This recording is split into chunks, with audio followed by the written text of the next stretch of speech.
It is my absolute pleasure to introduce you to Dr. Adam McDade, who will be presenting a lecture entitled Grey Lines, Authorship and Copying Norms in Contemporary Tattooing Practice. Adam is a lecturer and researcher within the areas of illustration, design and creative industries. He completed his PhD in design titled Beyond the Epidermis, a practical investigation into contemporary Western tattooing at the University of Sunderland in 2021. His PhD was the first PhD in the world to use tattooing practice as a core methodology. Adam also holds a master's degree in illustration and a bachelor's degree in illustration and design from the University of Sunderland. And he has taught into undergraduate and postgraduate programs in England and Vietnam. And earlier this year, Adam collaborated with the Arts Law Centre of Australia in developing an intellectual property law resource for tattooists that acknowledges community norms and the specialist nature of the work. In his capacity as a tattooist, Adam has been a guest practitioner in creative studios in Sunderland, London, Manchester and Barcelona. And he currently tattoos out of Flesh Chambers in Manchester. Now, I'm very conscious of the fact that it's 1 a.m. in the UK, so that is enough for me. I will now hand over to Adam. Hello, thanks, Marie. Yeah, thanks for coming. I know for most of you in the room it's mandatory, so yeah, but thanks anyway. And for the people online, thank you. That's nice to see. Yeah, I mean Marie's already introduced me, but yeah, my name's Adam McDade. I'm just a tattooist at the moment, but I do some independent research stuff. So some with Marie and yeah, another with a colleague in Bath Spa University in the UK. So the project that me and Marie are doing is about copying norms. So that's kind of like, this is a live, I guess, live feedback on, well, not feedback, but like in progress review of it. At least the last couple of slides are. And then the one that I'm doing with my colleague in Bath she's a psychology professor, and it's about the tattooist lived experience. And these kind of topics are quite well, they're not looked at because in academia tattooing hasn't been taken very seriously despite its cultural prevalence. So yeah, it's exciting to be able to do that work, basically.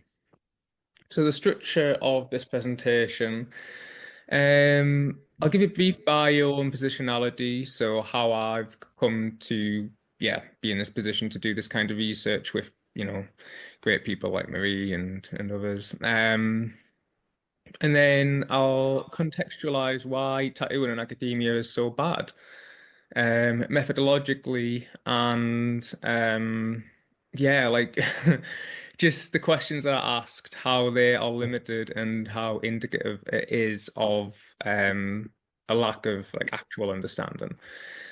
And then I'll talk about tattoo practice as a methodology, so why that is important to better understand these types of questions that we're asking, or that a lot of academia is asking.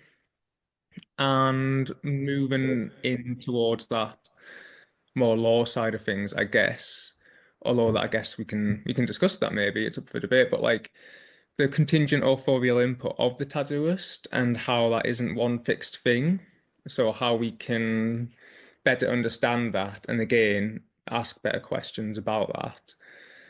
And then I'll finish on, yeah, on what me and Marie are doing, or in the process of doing, which is about copying norms and tattooing practice, and what are those grey areas, hence the title Grey Lines. Grey line is actually a technique in tattooing. You do it when you're unsure of where you're going to go with something.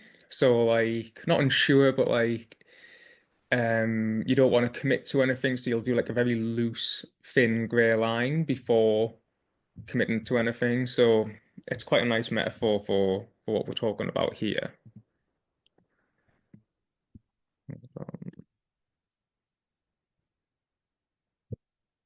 Yeah, so as we introduced, my background's in illustration. So I did my BA, my MA, and my PhD and a foundation degree at the University of Sunderland, which is where I'm from. And yeah, there was some time in between, not the BA and the MA, but that and the PhD. And in that time, I was primarily doing like freelance illustration work and other like, side jobs. I worked as like a content editor, so like a photoshopper and stuff like that. So I've worked with clients like Nesta, who are like a charity, Misfit Press, who are yeah, a publishing house, a couple of universities and publishing houses. Yeah, done like editorial kind of things like this one.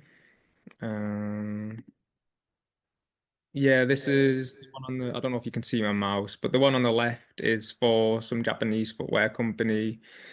Um, and I think I did that while I was working at, I think it was, yeah, that was when I was doing the Photoshop and stuff. And then, yeah, this is a flyer for Prager Publishing, um, about a book that my friend Stanley wrote.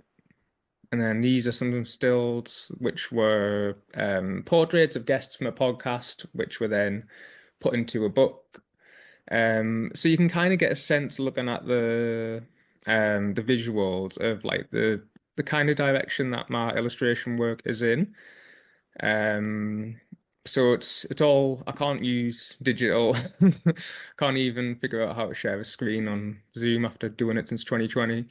Um, yeah, so everything's hand drawn, everything is like, intentionally looks hand drawn, like it's not like you can see that it's being made by a human. And that's the only way I know how to do it. And that's been my sort of visual language that prior to ever tattooing that I've kind of had, I guess, and yeah, established. So the process of yeah, going from being an illustrator to a tattooist, I mean, there's a lot more to it than I'm making out here, but it will be very self-indulgent to go into the whole thing. But yeah, it was very sort of serendipitous. So I'll give a brief overview because it's kind of relevant to this research. So when I was working as a Photoshopper, I quit that because it was horrible, and then went traveling with no no particular plan, just sort of um bought a one-way ticket to Southeast Asia and did that until I ran out of money. And then that was like January 2017, and I came back in April, or yeah, I think around April. And I messaged the guy who I'd been tattooed by. I've been getting tattooed since I was 14, which is illegal, very illegal. But I'm old and it was easier then. Like, could walk into a shop and say you were 18 when you were 14, and they would be like, okay, yeah. Anyway, um, so did that, got back from I think India, and then I messaged this guy who is from the Northeast called Bears, who in the tattoo world, he's quite a big deal. He's quite like well regarded. He popularized color realism in the sort of like maybe 2008 period, like came out of nowhere, just like bang. He is this like approach to tattooing that no one's ever seen, and it's coming from Sunderland, which is like if you're in Australia, I don't expect you to have heard of Sunderland, and there's very little reason to have. So yeah, like he's a big deal basically. So I someone who I'd always admired and had been tattooed by. Anyway, he got in touch with me actually, and we hadn't been in touch for a little while because he tattooed me like a lot prior to that. He but I can't remember how it came up, but I was like, can I do that tattoo apprenticeship that we once spoke about? Years prior to that, he told me to go to art uni before yeah, doing a tattoo apprenticeship. And I thought he said it'll see what you can do once I've done that. And I thought it was sort of like just a comment in passing. But yeah, this however many years later, 5, 6, 7 maybe years later, he remembered. So yeah, he gave me a tattoo apprenticeship. And then at that point I'd already actually straight after my master's, I started a PhD at a different university, which I withdrew from because yeah, I just felt out of my depth. I didn't really know what was going on. And it wasn't really the best supervisory team and all that stuff. So yeah, I just pulled away from that. And then I got an email from my former MA supervisor, saying that there's PhD. He didn't know I was tattooing at this time, saying there's PhDs going or funding going from the Arts and Humanities Research Council, which is one of the leading funders in the UK. It might be elsewhere, I don't know. Saying that yeah, so there's funding going if it's a practice-based PhD in design and with a partner organization. So I was like, oh, I've just started to learn to tattoo. And it was a very quick turnaround. So we basically wrote an application, it got through, and then I started yeah, to do my practice-based PhD at that time. So in October after starting the apprenticeship in May. And I was 27 at that point, which is a bit late comparatively to, yeah, to a lot of people. A lot of people like they'll go to uni and, or maybe not even that. Like it's definitely not necessary for tattooing. It can help, but it doesn't necessarily, it's certainly not essential. Um, but so they might just go to school. They might not go to school. They might like whatever, like finish the GCSEs or whatever the equivalent is, and um, yeah, work and then learn to tattoo, and that's fine. But yeah, normally they're younger than I am. But I'd come into tattooing after having learned approach to inquiring about visual subjects, so illustration and design, from an academic context to, to a postgrad level. Like that was how I knew how to deal with learning. So at that time, like super fresh to tattooing, I was like, okay, how can I understand what my role is and how can I understand this process and how can I make sense of that and what kind of methods parallel for me learning about other forms of other creative industries, other aspects of creative industries. So yeah, my training was like put into my tattoo apprenticeship, and that was the documentation of that was what my PhD was kind of about. So like yeah, figuring it out while it's raw. And I think that was a good thing because if I'd done it differently, if I'd like, been tattooing for like 3 years and then was like, okay, I'm going to start my PhD, all of that tacit stuff, that stuff that you just know and do anyway without thinking about it, that might not have been, um, yeah, like I wouldn't have had the insight because it's too far gone at that point. So having come into it fresh was just good timing. This picture on the right, that's me doing my first tattoo, and the guy I told you about, who is like in all the books and stuff, bears, that's him. He did my first tattoo on him, um, and at the time I was tattooing fruit skin, and yeah, it's a whole thing, the material side of things, which we don't have time for today, and it's probably not even that interesting to anyone but me. But like, yeah, it. I was tattooing fruit skin, so banana skin and melons and stuff like that. And he told me to go out and buy some bananas, which I did.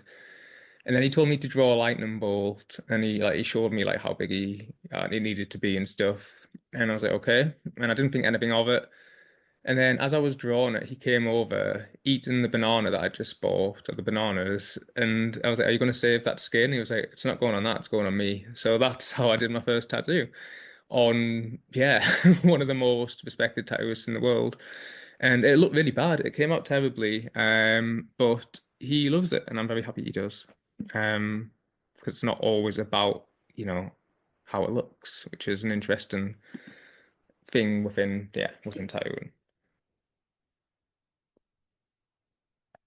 So shortly after beginning my PhD and doing my literature review, I was looking at what was written and what other people had written.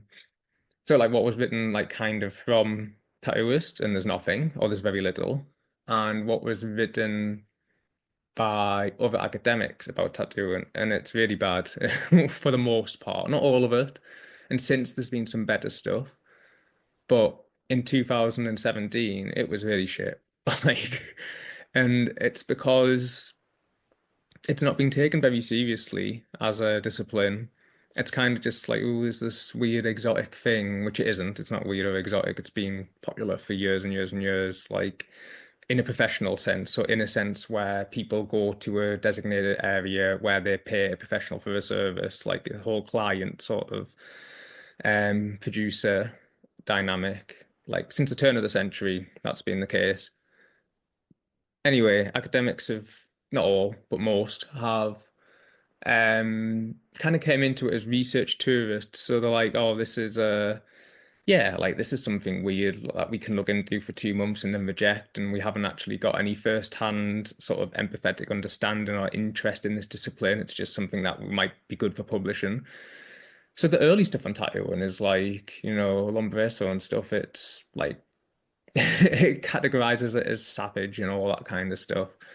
And then shortly after that, there's like, so my colleague Matt Lodder, he, in lots of his talks, he'll show slides of newspaper cuttings from centuries now, basically saying the same thing, like tattooing isn't just for bikers or sailors. That's basically the rhetoric. You still get them today. So when you read loads of academic papers in the literature review or the abstract, it will say like, yeah, once reserved just for these social outcasts. Now tattooing's worn by, high fashion or like that's bollocks. It's always been the case. It just hasn't necessarily been as commonly presented for various reasons, including clothing visibility, media, all that stuff. Read Matt's book for more on that. Anyway, yeah, the literature on tattooing is primarily about the tattooed person and not the tattooist because they haven't had the vantage point through which to, yeah, to look at that stuff. And it asks just like daft questions that don't make sense when you actually understand a couple of things about tattooing. And it's the reason that I'm a bit nasty about that is partly because I'm not I'm not in any kind of academic institution, so I don't have to be any different. But also because it's something I love and care about and have done since I was a child. And which obviously being a child and caring about tattooing is wrong, but still, like it's a long-standing thing. Like all my adult life, this has been something that I've loved and been, yeah, like fascinated by. And when, yeah, intelligent, privileged people come along, which is not my background, and yeah, like just see it as another culture that they can like say, look at it from as if they have a superior understanding and they can understand our world better than others. Like, yeah, there's problems with that, as I'm sure I don't have to go into. And some of it's well intentioned, but a lot of it is just like careless. And it assumes a lot of the stuff when it's talking about the client, it assumes like a flawed ontological position. So it assumes that there's, tattoos all mean something, or the way that they mean something is like anchored in a way which I'll go into in a couple of slides. But the more you become tattooed or spend time in tattoo environments, the more you recognize the nuance, and that's not the case. So the majority of accumulated literature in 2014, David Lane puts it into four categories: tattooed individuals, group behavior, art or cultural production, and commodification of culture. And yeah, he emphasizes that it's all on the tattoo client rather than the tattooist. In my PhD, I put it into four sort of disciplinary like areas, and this diagram on the right is sort of like a flower. So each of these four petals, there's economics, history, anthropology, sciences, and they've got different themes that they look at. So the tattoo industry as a product and a service, the context of tattooing, so the culture and practice, the community, so the social production, which is more like anthropology, and then the sciences, so not so much the material sciences. There is a lot of literature on that, but it's not really relevant to what I'm doing or have done. But it's more about motivations and identities, like the social sciences. Um, and yeah, some of that stuff's good. The history stuff's good that like others have done, but it's like Okay, tattooing is a medium, so the history stuff, like we're talking about Mari tattooing, well, that's a very different use of the medium to what I'm doing in the studio, what I did today or well, yesterday technically. Um, yeah, it's not the same thing. So we need a more nuanced, focused, specific approach in order to ask better questions. So some of the existing relevant literature, and yeah, why it's not really all that relevant. So Bad Boys and Tough Tattoos is written by a PhD who was also a tattooist. However, he was an interesting character. He was a tattooist in the 50s. Prior to that, he was a literature professor.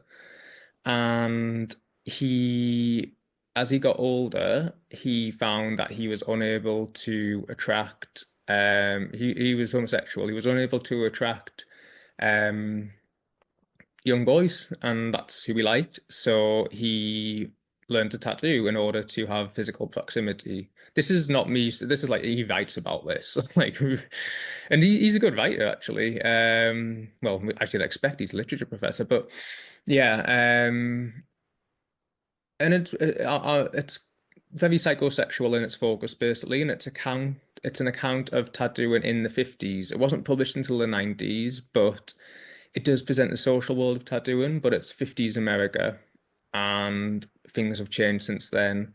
The context has changed, the whole dynamic's changed, and it's sort of because of its like focal point, it's not really looking at the industry, it's more the practical aspect of it, like the creative industry, which is sort of what's missing.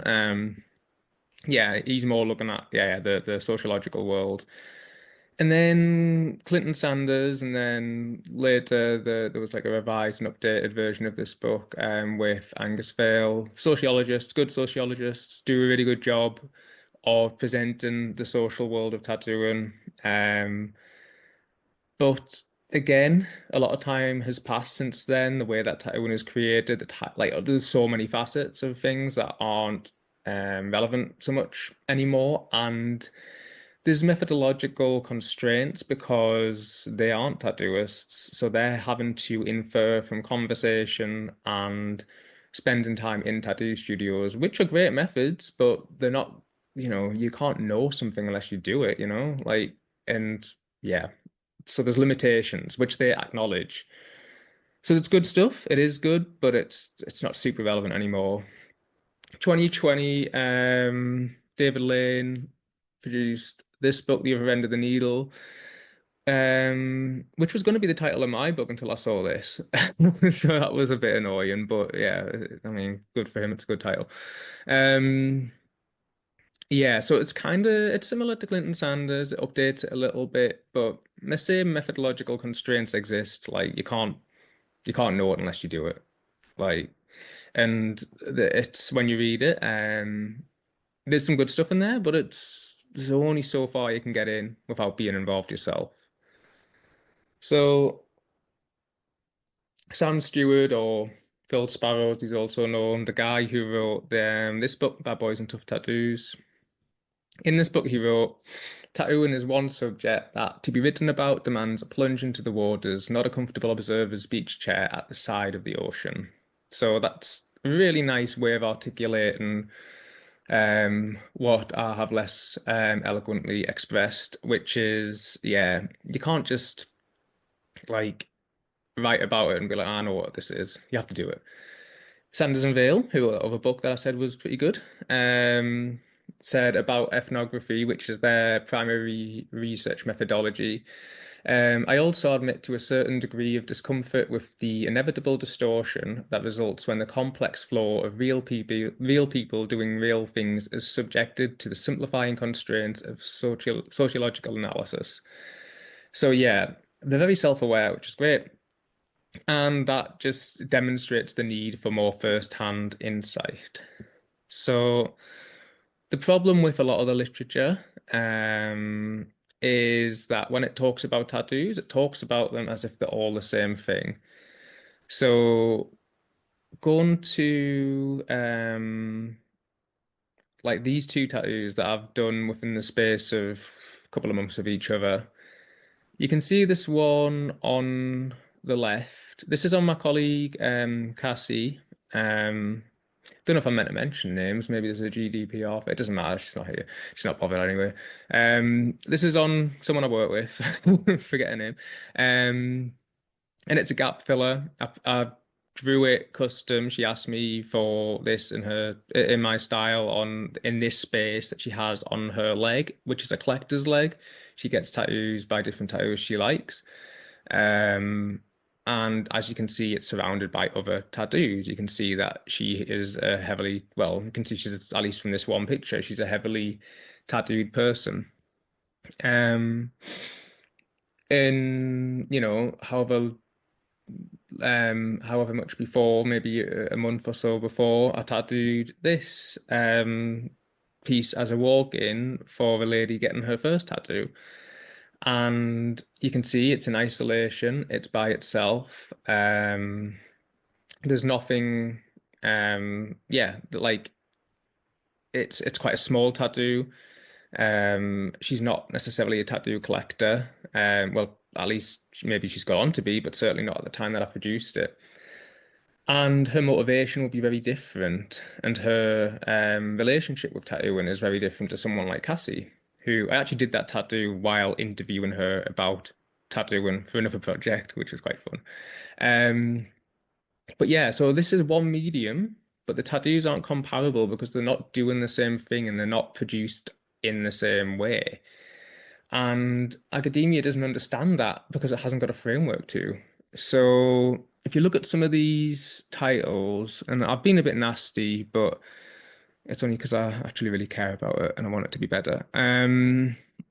Yeah, painted bodies, representing the self and reclaiming the body through tattoos. Like, okay, what are we talking about then? Like when we're saying representing the self, like what self? Because, this person getting this tattoo, like she got it on a walk-in. It's an adaptation of something that she'd already seen. How is that a representation of herself? And that self is contingent because, maybe this is a particular time of her life that represents something. Maybe something bad happens. Maybe something good happens. You don't know. But like the symbolism of this piece is not fixed. But all of this literature, this postmodern shite, talks about it as if it's like an anchored thing. Another one, Inked in Time and Space, exploring the documentality of tattoos. Like, it's just these titles, man, they're not good. What's the next one? My head's covering it. Marking Memories, embodied processes of remembering and forgetting temporal experiences. They all assume a certain ontological position about the self in the world that is just, yeah, it's just not good. I'll keep going on about it, sorry. So yeah, another example, not from my practice. Questions like, oh, what does your tattoo mean? What we're talking about? Like, are we talking about this one on the left, this initial, which is upside down and on like one, upside down is a subjective thing because yeah, in tattoo culture that's considered upside down. Or are we talking about this Philip Lou bat? Oh, sorry, Gila tattooer bat piece? Like because the relationship that the tattooist and the client have in both these cases are very different. So if you're like asking questions about, what are tattoo motivations? Like, well, what one about? What type of tattoo? What process? Like, these are not the same thing. It's the same medium, but it's a different application. So to better understand that, a better methodology is needed, and that requires practical research. So that was what I did in my PhD. So a contextual review, so looking at the literature and finding out why it's so bad, and then combining that with, finding what the gaps are. Practical research, which was my experience as the tattooist, like that was my job. That was what I was doing anyway, independent of the research. I was doing that. And then an approach called autoethnography. So if ethnography is what the other guys have done, the sociologists, talking about a culture that they're observing, autoethnography is when you're embedded within and against that culture. And you report your sort of your inner experiences in a textual form that can then later be analyzed. That's not something that I'll probably go into today, but just because it's not relevant and there's time constraints. But yeah, the tattooist role I learned is we're only really going to talk about the material stuff, but there's a lot more to it than the material. And the autoethnographic stuff is a good way to, or was a good methodology to unpick and elucidate on that. So this whole thing about the tattoo being a medium and how, we're talking about tattooing as a medium here, and it clearly is a very different thing. In this book from 2022, Tattoo Bodies, Theorizing Body Inscription Across Disciplines and Cultures, Matt Lodder, so art historian, my external examiner, he wrote this chapter, which is, if you're interested in this stuff, it's definitely worth reading. It contextualizes it far better than I ever could. And then I wrote this other chapter on how tattooing is inherently collaborative and how we can understand authorship in yeah, in different framework of how we sort of operate. So my understanding of law, which is limited, like super, super limited, because it's only since working with Marie that I've generated any sort of actual knowledge, and even so it's still anyway. Yeah, my understanding of law is that authorial input means something different to in design. But for me, I showed my illustrations earlier. I showed the way that I've made work. I've had to change that a little bit for tattooing to work with the constraints of the medium. But this is the kind of work that I'll produce like off my own back, just stuff with eyes in, basically, or weird stuff. I just love weird stuff. And it has to be hand drawn, like for me to feel satisfied with it. It has to have, you know, marks of a person. Otherwise, it just looks soulless to me. Um, Other people can do it great. I can't, so that's why I do it that way. But authorial input, if a tattoo looks like I've done it independent of a client, their brief, then I would say it has a greater degree of authorial input in a way which I'll go into. Here's some examples of tattoos produced in the same way. So I'll sketch them like with pencil and a sketchbook. I'll get tracing paper and fine liners and I'll stylize them, like calligraphy pens and brush pens and stuff. So you get that really textured sort of gestural line, and then I'll translate that into tattoos such as these. So when we go into authorship, I mentioned earlier about the material role and how, I mentioned the methodology stuff, the autoethnographic stuff. That's more for the non-material aspect, but I'm going to briefly just go into this because what I'll expand on is sort of relevant. So the role is multifaceted. When we think about tattooing, we only really think about this bit. So this symbol, it comes from Taoism. It's the yin yang symbol. So it's the yin, which is the like the invisible part of anything actually. It's the um part of the world that like we don't see, and then the yang is the part that we do see. So the feminine and masculine, and both energies are combined to establish like an equilibrium. And that's true. It's a way to understand at least this role within, or the roles within tattooing. So the material role, the provision of the medium, that's what we think of. That's what we can see. You think about a tattoo, that of course you're going to think about like what it looks like on the skin. The non-material is the provision of service. So you're working with people, you're providing you have a duty of care. There's pain, there's permanence, there's functional intimacy, there's duration, there's all these things. And all that is super relevant to the role. And yeah, not spoken about because there's no lens to do it. Anyway, authorship. So material, the provision of the medium. So if we expand on that and we go into this right-hand side, the so there's like in some of the other slides I've seen, I'm going to go back very quickly. This little initial is a different approach to this. the design process, the application, the relationship with the client, all that stuff. And a way to understand that is using this kind of framework. So if we look at how we speak about other creative industries and practices, we can make better sense of tattooing. So on the one hand, we might have craftsperson. So if we look at this Venn diagram, there's three different roles: craftsperson, designer, visual artist. Different degrees of authorial input. So how much of the tattooist's artistic sort of influence goes into the tattoo you see at the end. So this one is an example of these are all from my practice, like just what was ever in my camera roll fairly recently when making this presentation. So the tattooist as a craftsperson. So I'm using this design is it's SpongeBob if you don't know. It's an image that exists in the culture. It's nothing to do with me. The guy who got it did not specifically choose me. He came in as a walk-in. He wanted SpongeBob. I thought it was fun. I had space. I did it. He wasn't bothered who did it. And the amount of me that you see in this outcome, like, there's a very, very, very limited amount. So that same tattoo could have been done by, because it was a source image like that exists in the world. I work with maybe 12 other people in total, I think. I don't know. There's a lot of us. Anyone could have done it. It would have looked pretty much the same. There'll be slight differences in the line weight that's chosen or in the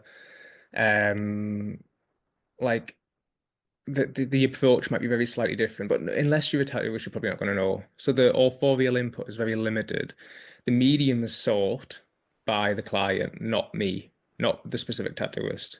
So they just want someone who has Glenn Adams, when he talks about craft, he talks about it requiring skill with the materials, and in a way that is supplemental to the outcome. So you can have good and bad craft. Like I could do that really, really shit, and it could be, well, that then it shows that it's me because I've got less experience. But like the idea of someone wanting a tattoo, like by someone using the authorial or adopting kind of a craftsperson approach is just to have someone who's skilled with the materials. In contrast, and then sorry, just before I move on, this you see this arrow. I don't know if it's just on my screen, but my head's covering some of this. So I don't. If not, then on your screen you'll see like there's an arrow which kind of goes from very light grey and then it kind of gradates up. So my input is like it's there, but it's not very visible. In contrast, this tattoo, which is of some chips that I drew because I like chips and was hungry. And I chucked an eye in because I like eyes, and I didn't have a client in mind. I drew that. Someone on my Instagram was like, "Oh, can I have that?" And I said yes, and then I tattooed it on him. So my authorial input is very definitive. If we think about some of the slides I showed earlier of like my drawings and my illustration work that preceded that, it's like it's a natural progression. So if this guy came into the studio and anyone who worked there who I know was like saw the tattoo, they'd know it was mine because it looks like my style. Because there's a definitive visible authorial input. And this wouldn't have been done by a different tattooist in the studio because it's not their approach as a visual artist. It's just not how they do things, which is fine. Everyone does different approaches. Like that's the only one I can do. So that specific tattooist is required for this type of outcome. So the style primarily reflects, the person creating it rather than the client. Of course, there's a degree of collaboration in all tattoos, inherently, because it's on someone, how they wear it, how they look after it, what they put around it is like the context that frames it. So it's not straightforward, but if we just look at the specific outcome, the authorial input is greater because, for the reasons I mentioned, and you can see it here. A more sort of complicated area comes into the designer area. So the tattooist might be peripherally visible, but not necessarily. So it's this Venn diagram really, where like this middle part where another grey area, I guess, if you look at this part, like this line underneath, where again, don't know if you can see it, but where my cursor is. Um, and there's light grey and there's dark grey, but in this example on the left, it's I don't know, you guys are probably younger than, well, you're definitely young, most of you will be younger than me. Yeah, it's a scene from Pulp Fiction. So you might have seen it, might not. Anyway, there's like a dance scene. So this client wanted him and his mum dancing, and he sent me a video of that on like some night out. But he wanted it to look like this scene of Uma Thurman and John Travolta. Um, so I produced that, and this is kind of, if I feel like people in the studio, if I showed them this, they'd know it was me, but like they'd have to know like all of our work and my work. Most people maybe not. Um, so my input is lesser. Whereas in this one, this guy wanted this train. I think it was based on a painting that he liked. It was his first tattoo, I believe. And I offered to, I think he got matched with me, and I just showed him some of my work, and he was like, "Yeah, I'll have it like that." So I drew it. It was totally custom. It's not something I would draw ordinarily. Like, not that I, don't like it. It's not really what will come out of me naturally without a prompt. But I designed it to meet the conditions of the brief, which is what design often is, like working to a brief. You can see more of me in this one though. Like if you look at that versus that, then I'll show like you look at the other work that I've done where I would say I was working as a visual artist, you can see there's a difference. So it's still designer, but it's a little bit more visible. So the reason that I think we should care is because when you understand these nuances and these variations in approach, you can ask better questions that aren't limited in this very like sort of static understanding that doesn't account for contingency. So you can get better answers, you can understand it better because it's, yeah, more complex than the literature would like to make out and less binary than the world that yeah, the way that we tend to see the world. The nuances as well, like these nuances are like, especially when we're talking about things like law, like nuance is super important, isn't it? So how are we going to do that? How are we going to like look at something critically without actually understanding this, um, how varied these things are? You have to take it case by case. And yeah, this tradition of tattooing being like exoticized, like this whole, I don't know, almost like fetishized. And even though it's in like this popular, it's certainly in the popular culture now, like people's expectations of it are very limited, and that's not just in popular culture, that's in academia. They don't have a good insight, and it's because the work's so bad. But yeah, even with that, what I've presented, like it's not always that simple. Um, and that's where the work that myself and Marie are doing comes in, because yeah, so it's well, I'll explain. So it's nice to have this heuristic, this general sort of framework for understanding these different authorial modes, but it's tricky as well in some instances. So this is some of the work that we're using right now, so it's kind of in progress. So I haven't, well, me and Marie haven't got our heads around it just yet. But literally a couple of months ago, maybe 6 weeks, I had a client who wanted this tattoo. This is literally the images he sent. He wanted this kind of subject, these wolves on the left, this pick one. But he wanted it in more in my style. He included the second picture. So he'd seen my work on Instagram and my website and stuff. So that's how he knew what that looked like. He included the second picture to sort of indicate how, yeah, like the variation that he wanted. And he wanted it some more linear, more sort of etchy, he said. And he wanted it in this space, which is quite a small space, but that's where he wanted it. If I was working independent of a client, so this goes back to the collaborative thing, then I wouldn't have put it there, but that's not my decision because it's not my tattoo. I'm just doing it for him. So I've produced this design on the left, because this one on the left here, is an illustration produced by somebody else. And in general, the code of conduct, ethically, informally, but like that is often followed, is that we'll do edits to the design to make it unique to the client and not to take from, another artist, which is the case in a lot of, industries. So I produced this based on our consultation and brief and what he told me.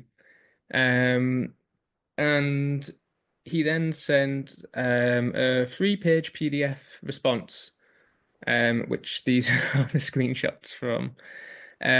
He was a very nice guy, by the way, and I really like him, and I'm not trying to disrespect him at all. But I think it's important because it demonstrates some of this nuance. So he sent me this 3-page PDF, including like images of tattoos that I've done that he likes and other things he likes.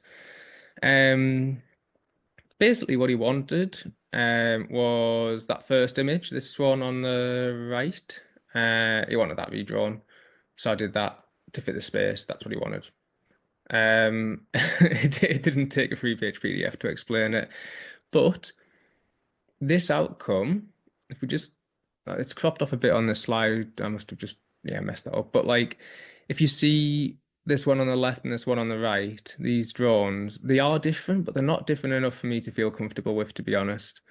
But I had to work to the brief, and I'd already spent a long time drawing a design, and this is what he wanted at that point. He paid a non-refundable deposit. So I redrew it, but the deviation from the original isn't enough for me to feel comfortable. So that's where the gray area comes in. Like, I'm not super happy to do that. I actually prefer the design that he like to the one that I did here. I'm not so keen on that. I don't mind this one, but it's not really mine. It's a bit mine, but it's not that much. So my authorial input is lesser, even though I've approached it in the same way. Anyway, so I posted this design as available and someone got it anyway. So it's really interesting as a case study, I guess, when you look at this versus this, and then with the context of what we've just presented. Yeah, so I feel more ethically comfortable with this than I do this, but I prefer this as a tattoo, not the placement. That's weird. I don't know why I wanted it there, but that's what he wanted. Yeah, so it's a strange one. And then another one. So this was another custom piece, a really nice girl who I did her first tattoo on. Really, I think she's young, she's like 18, 19. Super sweet. She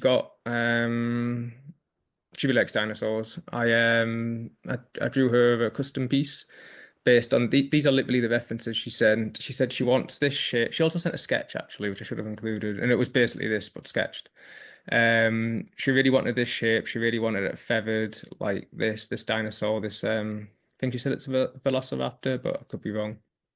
And she wanted these not feathers, flowers and plants and stuff around it. Not these ones, but these kind of ones. So I drew this, and she liked that, so I tattooed that on her. So you can see, hold on, is there another one? No.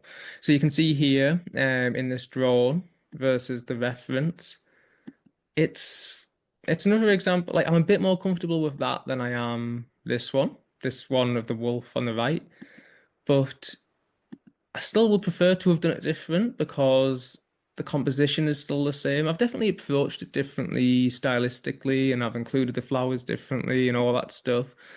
But this is very much in that category of designer still, despite my it being in my style.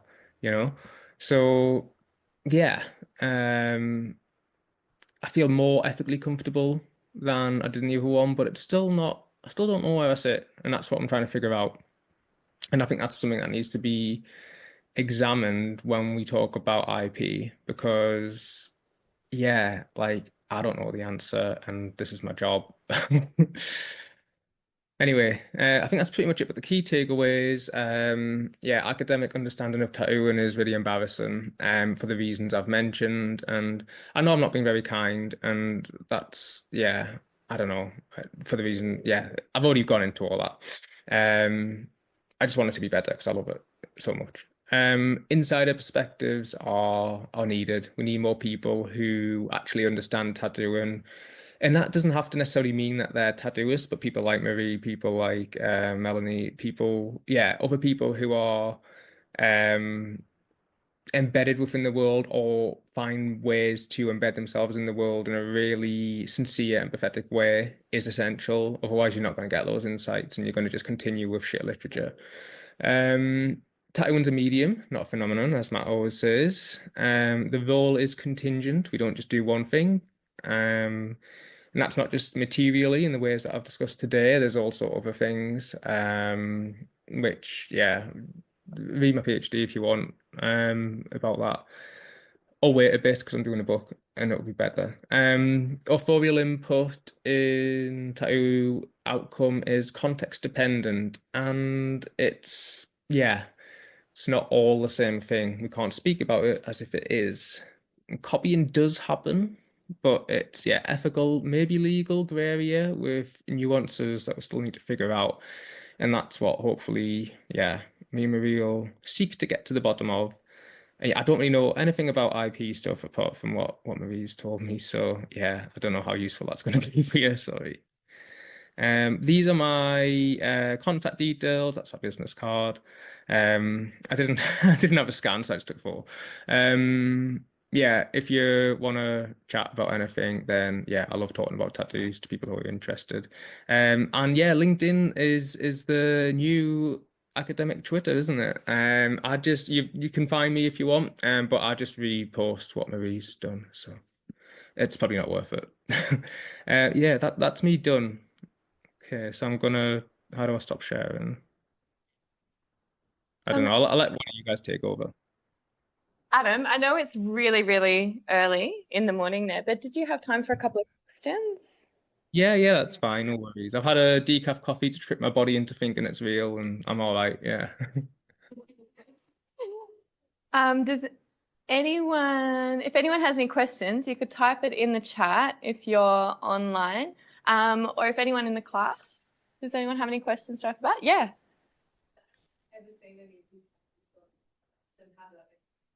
Adam, I don't know if you heard that, but it was, have you ever seen any of your tattoos on anybody else, and how did that make you feel?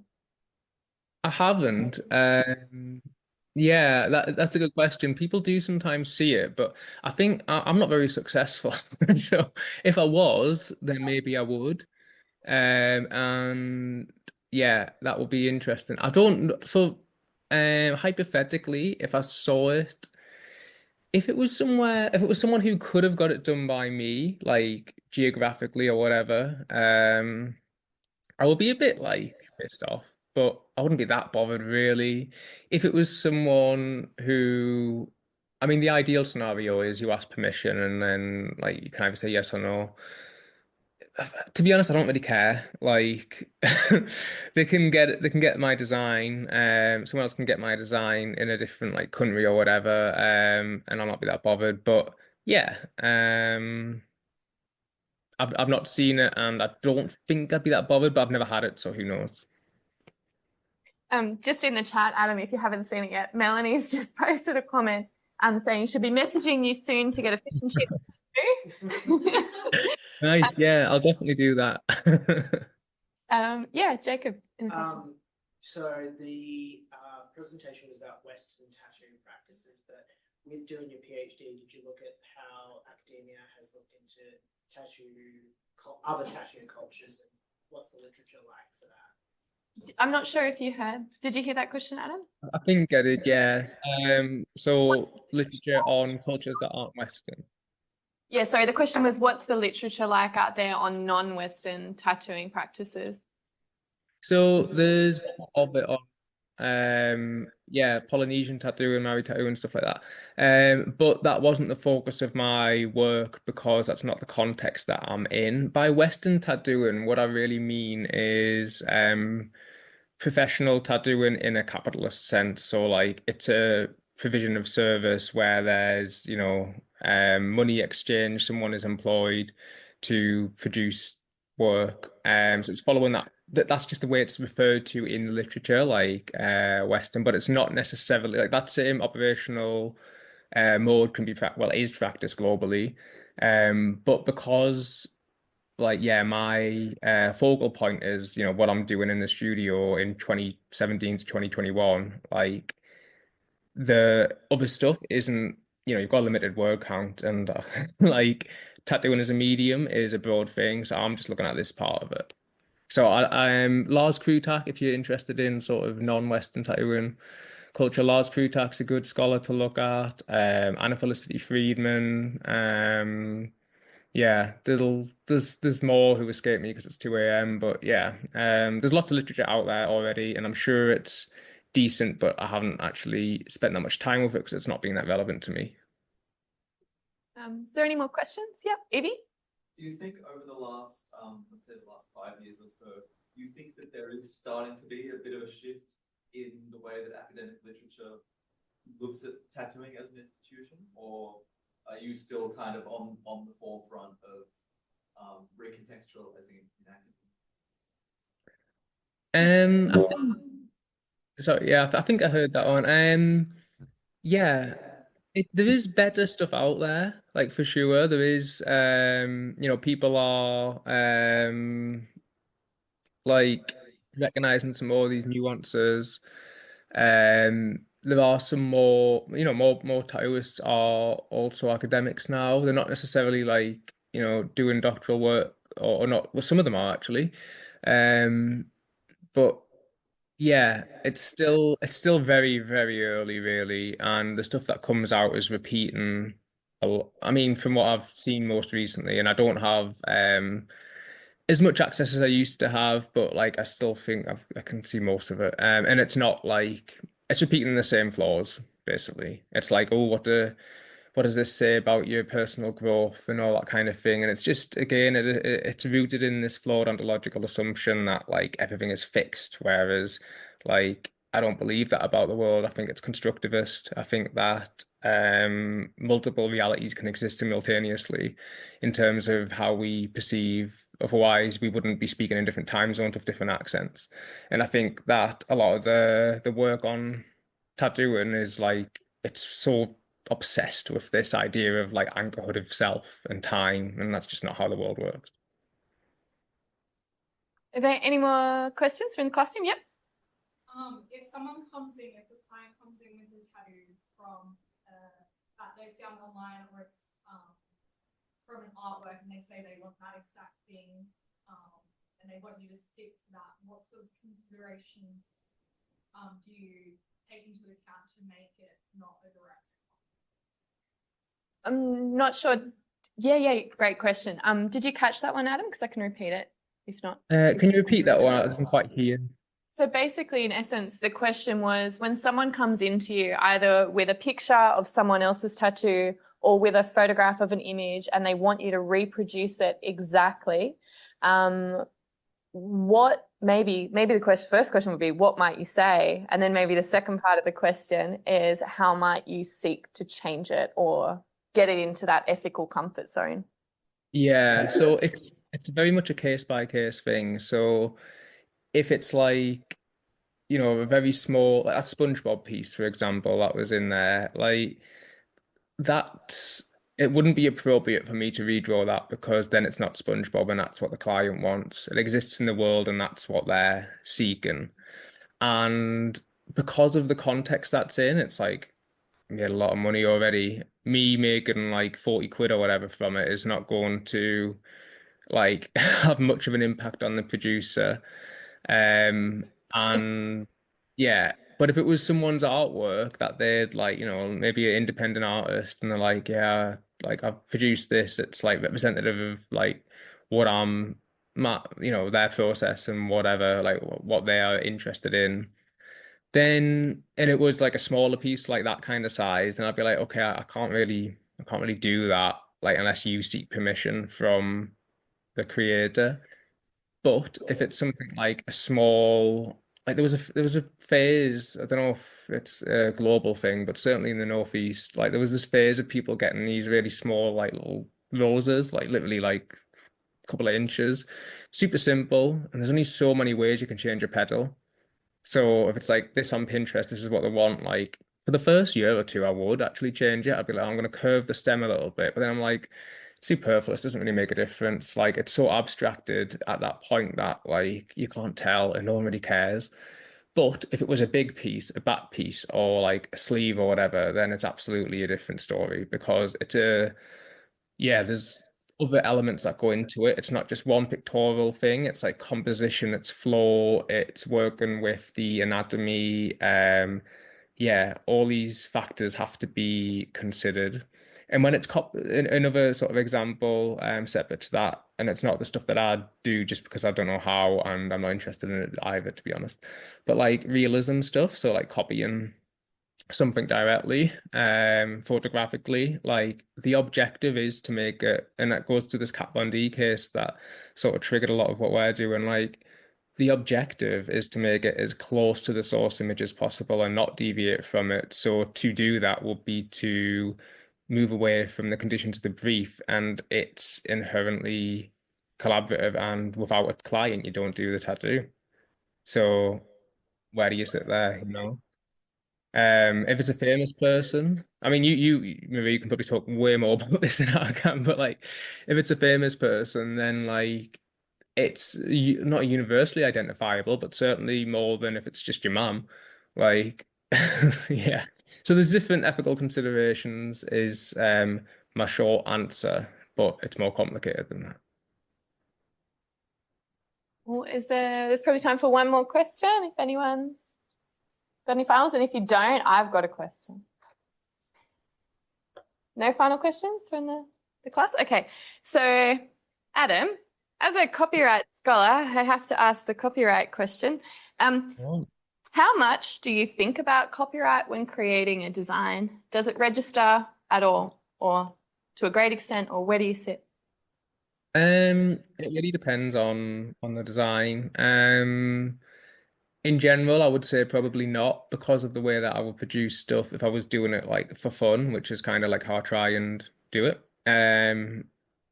So if I'm using inspiration for a flash design, so like a pre-drawn design that I'll then offer out to a client, such as the chips, um, I'll yeah, like I'll always deviate naturally from whatever the source image is. I do reference a lot of stuff from the Southeast Asian sort of cultural pantheon because that's a big draw for me, both philosophically and visually. But I'll not just straightforwardly emulate what I see. I'll probably add an eye in, but I'll do more than that. Like this business card, for example, is Hanuman, but like I combine multiple source images to create it. And there's a reason why it's Hanuman and in the Hindu sort of tradition, like there's a reason why I've chosen that, and it's not just because it's exotic or anything. But from a copyright perspective, yeah, like I combine multiple things, but I would say it's still like it's like a new thing from those multiple ones. I'd have to have like specific examples to better answer that question, to be honest. I'd have to like look at some case by case and then unpick them. Yeah. Okay. I think we'll let you go, Adam. 2 a.m. is probably enough time to be talking about copyright. I'm just going to see if I can switch my camera so you can actually see who is in the audience, and we can all give you a bit of a clap and a wave. Thanks for coming. Hope that didn't send you to sleep. I'm definitely sent myself to sleep now. Thanks so much for joining us today. It was absolutely wonderful to have you. For those of you who are online, who are in my class, we're going to take a quick break, and then we're going to follow it up with some tattoo law, all the boring stuff compared to our open class today. And if anyone's not in my class who just wants to stay in the Zoom and hang out, you're more than welcome. You're more than welcome to have some chat about copyright subsistence with us. All right, thanks so much, Adam. Everyone will take a 5-minute break and then we'll come back. All right, Okay, thank you. Thanks, guys. Bye.